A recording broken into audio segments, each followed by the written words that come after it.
नद के दिए लहंगा मोती गोटा जड़ के। फिर भी ना जाने नदी काहे गई लड़के। फिर भी में नले नदी काहे गई लड़के। फिर भी ना जाने नदी काहे गई लड़के। फिर भी न जाने नदी काहे गई लड़के। नदिया है राजा चली गई लड़के। नदिया है राजा चली गई लड़के। नदिया है राजा चली गई लड़के। नदिया है राजा चली गई लड़के। सासू के कंगन जेठान जी के झुमका। सासू जी के कंगना जेठान जी के झुमका। सासू जी के कंगन जेठान जी के झुमका। सासू जी के कंगना जेठान जी के झुमका। नद के दिए हरवा हीरा से जड़ के।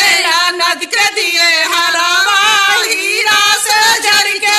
नद के दिए हरवा हीरा से जड़ के। नद के दिए हरवा हीरा से जड़ के। फिर भी ना जाने नदी काहे गई लड़के। फिर भी न जाने नदी काहे गई लड़के। फिर भी ना जाने नदी काहे गई लड़के। फिर भी न जाने नदी काहे गई लड़के। नदिया है राजा चली गई लड़के। नदिया है राजा चली गई लड़के। नदिया है राजा चली गई लड़के। नदिया है राजा चली गई लड़के। सासू के पायल जेठान जी के बिछुआ। सासू जी के पायल जेठान जी के बिछुआ। सासू जी के पायल जेठान जी के बिछुआ। सासू जी के पायल जेठान जी के बिछुआ।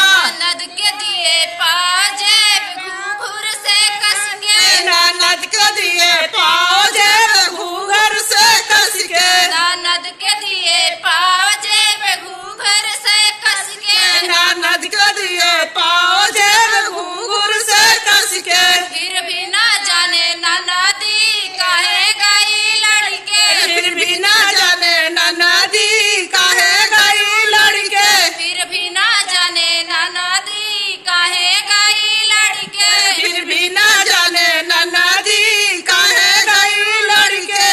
नदिया है राजा चली गई लड़के। नदिया है राजा चली गई लड़के। नदिया है राजा चली गई लड़के। नदिया है राजा चली गई लड़के। सासू के एक सजे ठान जी के दुई सौ। सासू जी के एक सौ जेठान जी के दुई